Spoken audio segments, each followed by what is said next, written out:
Welcome to all. Today we will discuss the topic hypertensive disorders in pregnancy. Hypertension in pregnancy can be classified into gestational hypertension, preeclampsia and eclampsia syndrome, chronic hypertension with superimposed preeclampsia. Remember, preeclampsia syndrome is potentially more ominous than other forms of hypertension. When will you diagnose hypertension in a pregnant woman? When the systolic BP is greater than or equal to 140 and our diastolic more than or greater than 90 millimeters of mercury, at least on 2 occasions 4 hours apart. Or you can take the rise in mean arterial pressure of more than 20 millimeters of mercury or an absolute value of mean arterial pressure greater than 105 millimeters of mercury.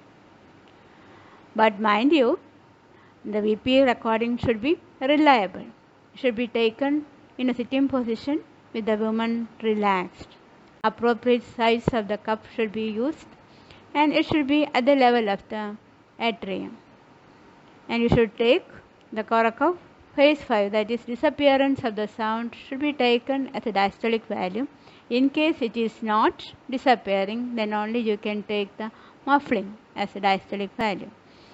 Should use the right term consistently, and the sphygmomanometer you use is also important. The mercury sphygmomanometer or a liquid crystal sphygmomanometer is a reliable one, whereas if you are using an automated one, you have to standardize it frequently, and aneroid BP apparatus are the least reliable. Let us come to the criteria of diagnosing different types of hypertension. Number 1 is gestational hypertension. Hypertension arising first time after 20 weeks, no proteinuria and biochemical or hematological abnormality. BP returns to normal within 12 weeks postpartum. 50% cases of gestational hypertension is followed by signs and symptoms of preeclampsia as pregnancy advances. It can be reclassified as transient hypertension after 12 weeks if preeclampsia does not develop. Of the different types of hypertension in pregnancy, we discussed preeclampsia is the most important form of hypertension in pregnancy, and so we had to go little bit detailed about the different aspects of preeclampsia. Preeclampsia is diagnosed when gestational hypertension is associated with proteinuria. Hypertension with multisystem involvement in the absence of proteinuria is also taken as preeclampsia. Preeclampsia with new onset convulsion not attributable to any other cause is called eclampsia.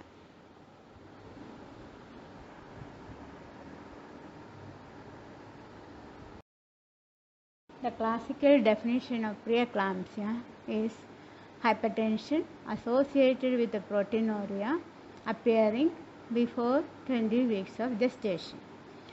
This may not be true always.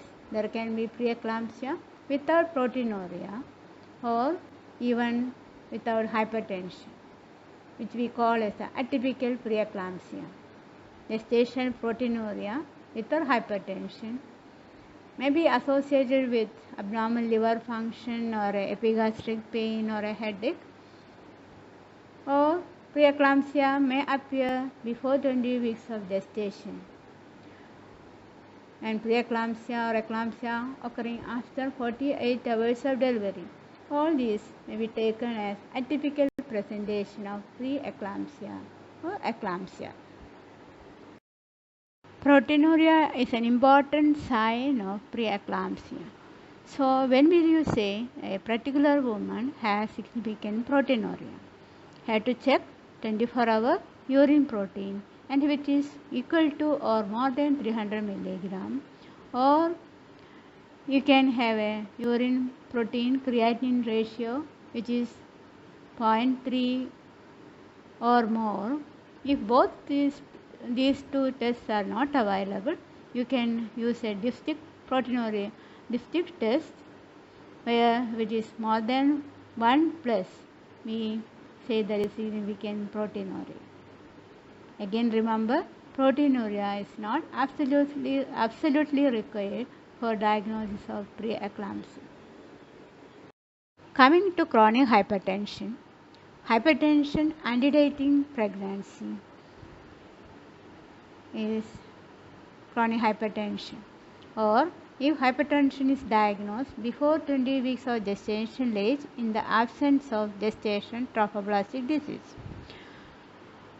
Hypertension diagnosed after 20 weeks of gestation age and persisting 12 weeks postpartum is also called chronic hypertension.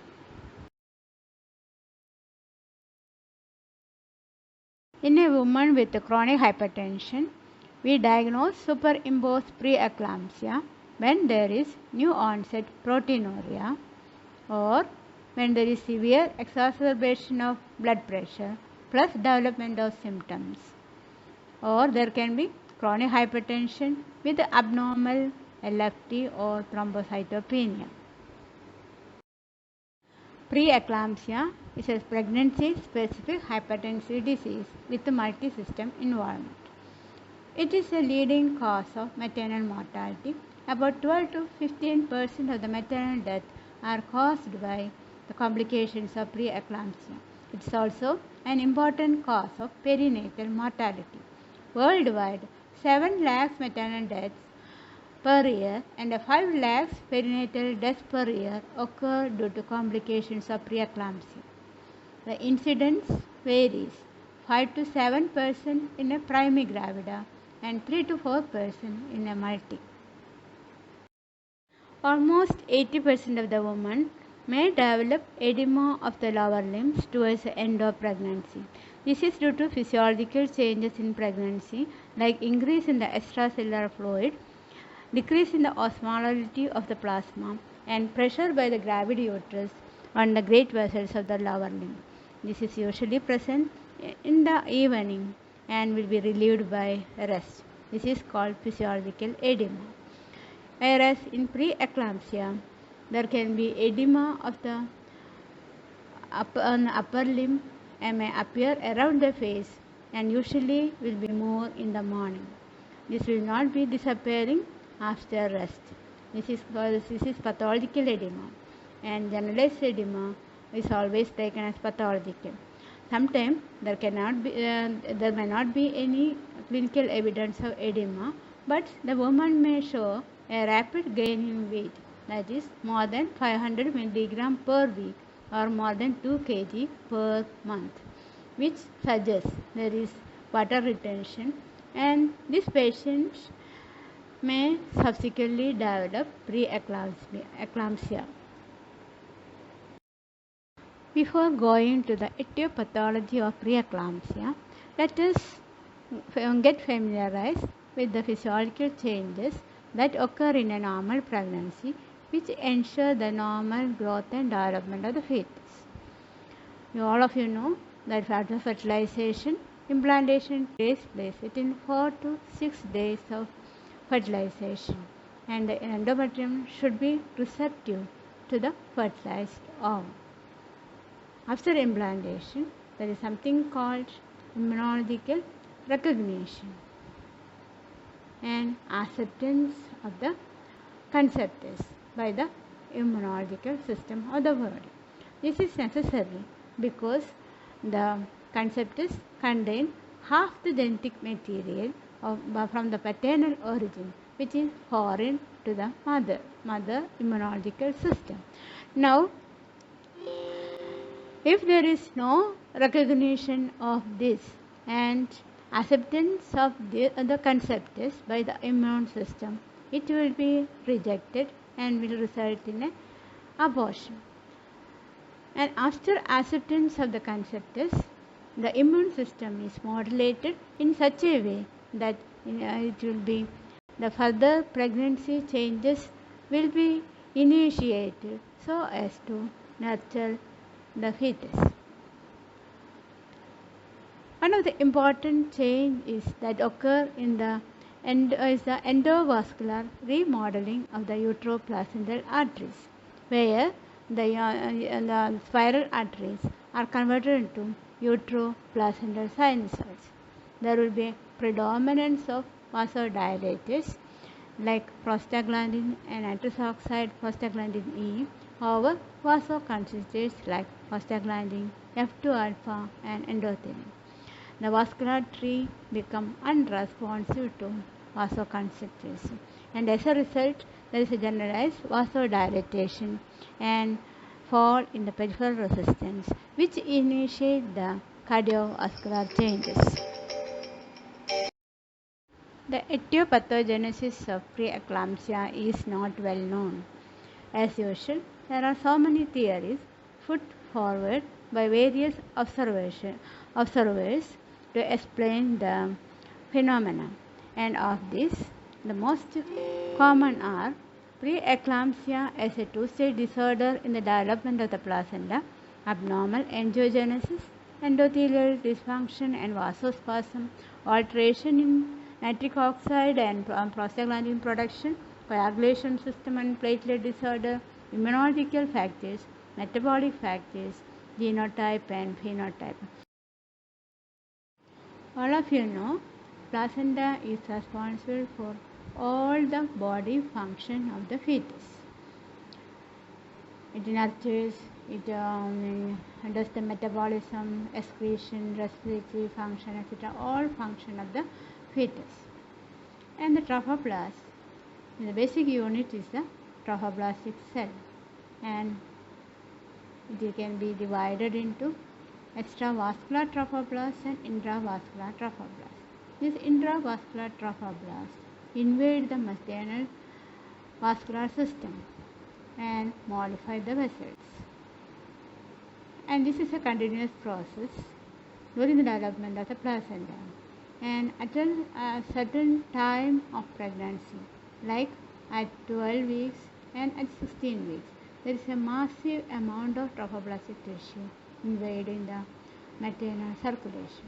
This phenomenon is called the wave of trophoblastic invasion. And this first wave of trophoblastic invasion takes place at 12 weeks of gestation, and it invades the muscular wall of the spiral arteries in the desicca and replace this arterial wall by a fibrinoid material, so that they remain permanently dilated and lose the property to contract.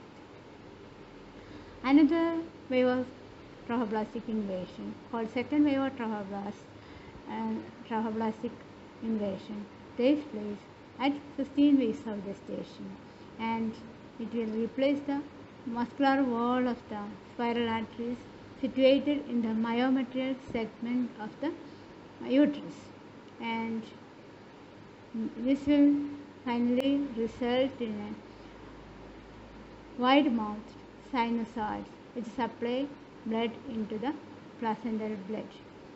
And due to this invasion, the blood supply to the placenta is transformed from a high resistance low flow to a low resistance high flow system. In women who are destined to develop preeclampsia, there is abnormal placentation, in which there is defective first wave of trophoblastic invasion and absent second wave of trophoblastic invasion. As a result, in preeclampsia and IUGR, vascular changes are confined to the desicca, while the part of the spiral arteries in the desicca in the myometrium remain narrow and responsive to vasomotor stimuli. This will reduce the uteroplacental blood flow. Reduced placental blood flow cannot cope up with the growing requirements of the fetus, and it may develop intrauterine growth retardation. Vasospasm may lead to placental ischemia, which will release inflammatory materials and cytokines into the circulation. This in turn will release oxygen-free radical and toxic lipid peroxidase into the circulation, leading to widespread endothelial damage. Coming to the theory of abnormal angiogenesis, placenta produces angiogenic factors like placental growth factor, vascular endothelial growth factor, and anti-angiogenic factors like soluble FMS like tyrosine kinase and soluble endocrine. These two will be in balance. In preeclampsia, there is an increase in the SFLT1 and soluble endocrine, which will result in a decrease in the production of placental growth factor and vascular endothelial growth factor. In addition, SFLT1 and endoglin bind to the receptor binding domains of placental growth factor and vascular endothelial growth factor and displaces it.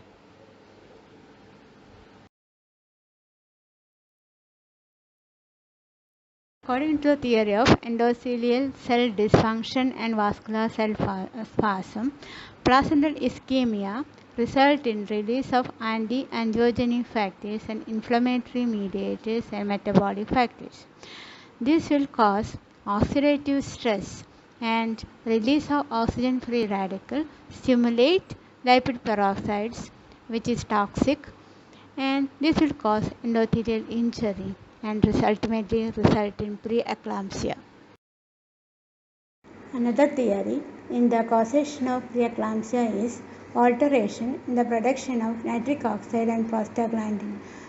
Prostaglandin and nitric oxide are potent vasodilators produced by vascular endothelium. Prostacyclin prevents platelet aggregation. Thromboxane is a platelet aggregator and vasoconstrictor produced by platelet. Endothelin is a vasoconstrictor produced by vascular endothelium. In preeclampsia, balance is tilted in favor of vasoconstrictors and vasculature remain responsive to the vasomotor stimuli. As a result, there will be generalized vasospasm, which will increase the peripheral resistance, which will result in increase in the blood pressure. In preeclampsia, there is endothelial dysfunction plus release of pro-inflammatory cytokines. This will result in release of tissue factor and platelet activation will result in activation of the coagulation system. Once the coagulation system is activated, will result in disseminated intravascular coagulation due to conception coagulopathy. It may also result in decrease in the platelet called thrombocytopenia. It may result in multiple small hemorrhages and fibrin deposition in many organs. Immunology may also play a role in the causation of preeclampsia. Proponents of this theory say that the development of preeclampsia may be due to immunological intolerance of mother to the paternal antigen. They say in patients with preeclampsia, the histopathological examination of the placenta shows findings which are suggestive of an acute graft rejection. This theory is also backed by the observation that it is more in a prime where she is exposed to the paternal antigen for the first time. It is also more common in the in patients with vascular mole and multiple pregnancy where the paternal antigen load is very high. In a multipara where the pregnancy results from the same partner, the chance of preeclampsia is also less because she develops tolerance to the paternal antigen. Preeclampsia is more common in women with central obesity and insulin resistance. In these women, there is an increase in free fatty acid and triglycerides. Hyperlipidemia itself can cause endothelial dysfunction, or the insulin resistance, which releases pro-inflammatory cytokine, cause oxidative stress and resulting endothelial damage. Proponents of metabolic theory say that preeclampsia may be a pregnancy-associated expression of metabolic syndrome. Preeclampsia may result due to inheritance of some genes from the maternal side, because we have seen that if the mother had preeclampsia or eclampsia, there is a greater chance for the daughter to have preeclampsia. And depending upon the phenotype, the maternal response may vary. It has been observed that there is abnormal placentation in both idiopathic IUGR and preeclampsia.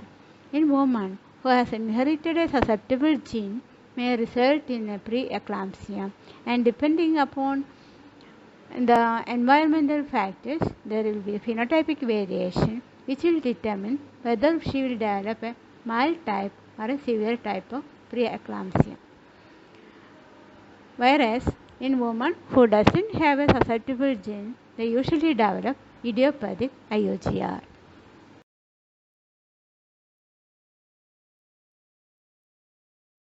So, preeclampsia is a multifactorial disease, and whatever the etiology which causes preeclampsia, the pathology we see is there is generalized endothelial dysfunction leading to vasospasm and will lead to ischemia of the organs. Almost all major organs are involved, between the kidney, liver, brain, lungs, and the hematological system. Coming to the pathology, the common pathology seen in all organs is there is endothelial damage or dysfunction due to vasospasm. One of the major organ affected is the kidney. There is glomerular as well as tubular dysfunction. In the glomeruli, there is edema of the glomerular lining, what we call as a glomerular endotheliosis, which causes narrowing of the lumen leading to oliguria. Increased endothelial permeability may also lead to proteinuria. Tubular dysfunction will lead to hyperuricemia, elevated blood urea, and serum creatinine. There can be acute tubular necrosis, which may lead to renal failure, which is usually reversible. But if there is acute cortical necrosis, that may lead to irreversible damage to the kidney. In the liver, there will be thrombosis, fibrin deposition, hemorrhage, and necrosis around the hepatic artery. So there will be subcapsular hemorrhage. If it is massive, can lead to rupture of the liver and even rarely massive intraperitoneal hemorrhage. Damage to the hepatocytes can cause elevated liver enzyme. Usually is significant when the SGOT and SGPT is greater than 70 international unit. There can be elevated bilirubin. HELLP syndrome is a severe form of liver affection where there is hemolysis, elevated liver enzyme, and low platelet. It may be presented with as nausea, vomiting, and epigastric pain. In a normal pregnancy, there is an increase of blood volume about 50%. But in preeclampsia, due to generalized vasospasm, the increase in blood volume is almost nil or very little. This will decrease the preload. Due to high BP, there will be increased cardiac afterload. And the endothelial injury of the vasculature will cause increased leakage of fluid, leading to pulmonary edema and hemoconcentration. In spite of the fluctuation in the blood pressure, the amount of blood supply to the brain is almost same due to the property of autoregulation. This autoregulation will be lost when the AVP is increased beyond a certain limit. And increased blood flow to brain will lead to hypertensive encephalopathy, which will result in headache and vomiting. It may also result in cerebral edema and end up in coma. There will be petechial hemorrhages, thrombosis, intracranial hemorrhage will result in a convulsion. PRES or posterior reversible encephalopathy syndrome is a CT finding where there is hyperintense lesion at the gray-white matter junction, mainly at the occipital region, which is reversible.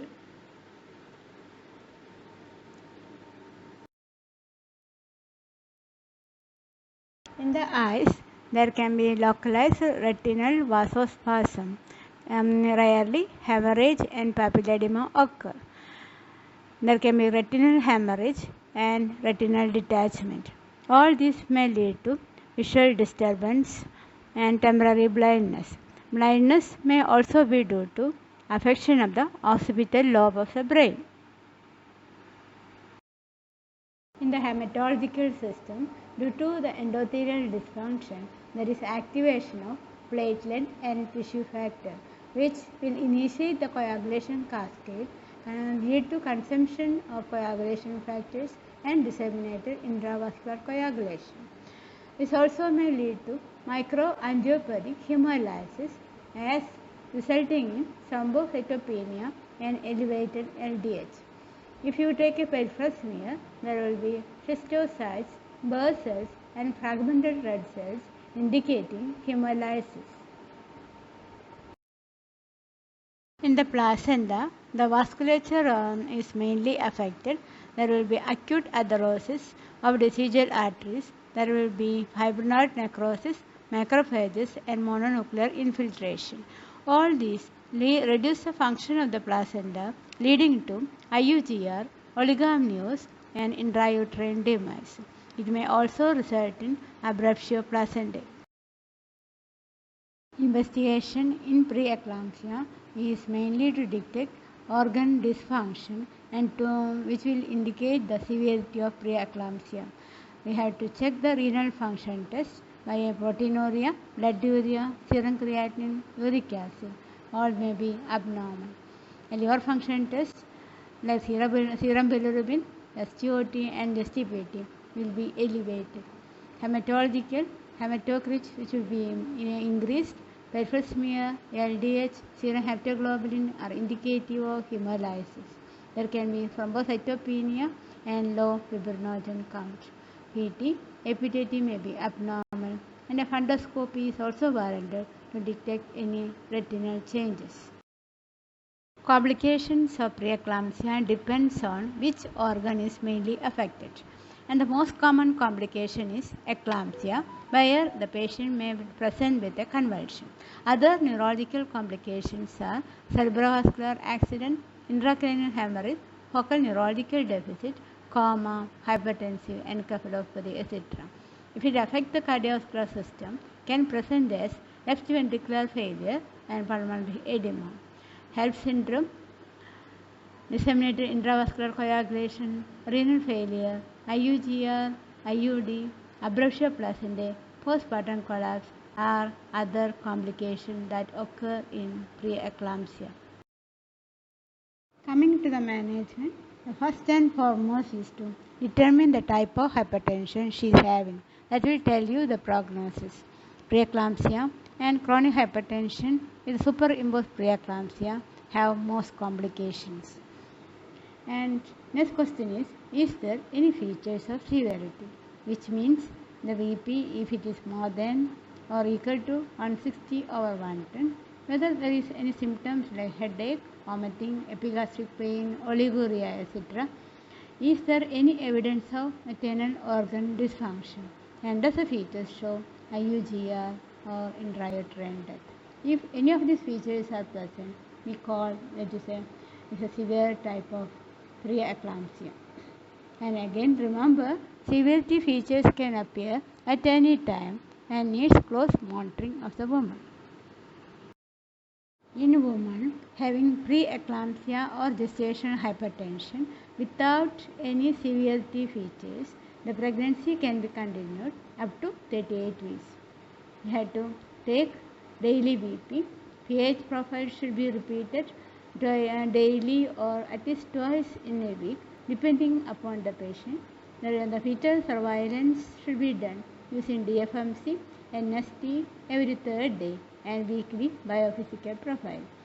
Antihypertensive drugs should be given if it is needed, and the drugs usually used are nifedipine, labetalol, hydrazine, or methyl-dopa.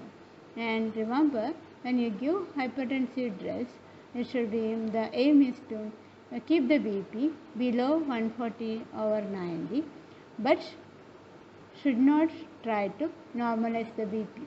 It will reduce the uteroplacental blood flow and will affect the growth of the fetus. Coming to the obstetric management, there is no indication for LSES in preeclampsia. LSES is only indicated when there is a obstetric indications like abnormal presentation, placenta previa, contracted pelvis, etc. And a vaginal delivery may be expected, and most of the time you may have to go for an induction, and the inducing agent is chosen depending upon the Bishop score. But remember, there is no role for a trial labor. Intrapartum monitoring, you should expect fetal distress because there will be some amount of hypoxia to the fetus. So to find out fetal distress, a continuous electronic fetal monitoring may be necessary. In the progress of labor is started on a partogram. In the third stage, active management of third stage of labor should be practiced to prevent or reduce the blood loss, because in this patient the blood volume is contracted and they can go to a postpartum collapse even with no bleeding or minimal blood loss. In the postpartum period, you have to monitor the blood pressure and repeat the investigations after 48 hours. Because she can develop complication even after delivery. If you are able to predict preeclampsia, you will be able to take steps to prevent it. There have been lot of predictors have been suggested, but none of them have good predictive value. And the most commonly used predicting factors are maternal risk factors, uterine artery Doppler, placental growth factor, or an SFLT. Coming to the maternal risk factor, which is the best predictor now available, a woman having more than 35 years age or having medical disorders like SLE, antiphospholipid syndrome, diabetes, renal disease, etc., there is a high chance of developing preeclampsia in pregnancy. Again, when there is a family history of mother having preeclampsia or eclampsia, or the woman who had a previous pregnancy with a preeclampsia of early onset before 34 weeks has a high chance of recurrence. Another method is to calculate the uterine artery Doppler at 12 to 14 weeks. Due to trophoblastic invasion, the uterine arteries may be converted to high flow, low resistance vessels.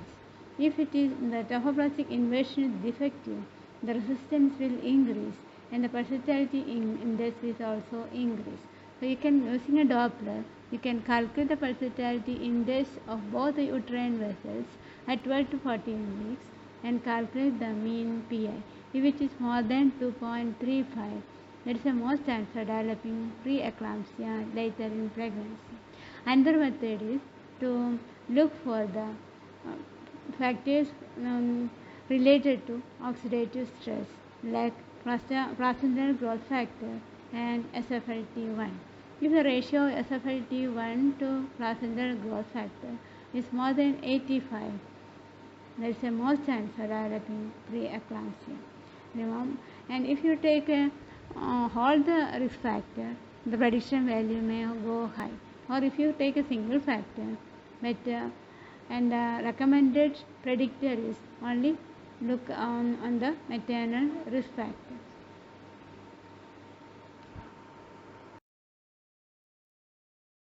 Once you predict that there is a high chance of developing preeclampsia in a woman, you have to take steps to prevent it. And low dose aspirin, 150 mg daily, can be started after 12 weeks of pregnancy, and it should be started at least 16 weeks prior to be effective. And calcium of 1000 mg per day is also recommended, especially in women with a low dose calcium. Other measures like vitamin C, vitamin D, folic acid, all the role of which are not proven and is not recommended. The management of severe preeclampsia, eclampsia, and other complications can be dealt with in the next class. Thank you.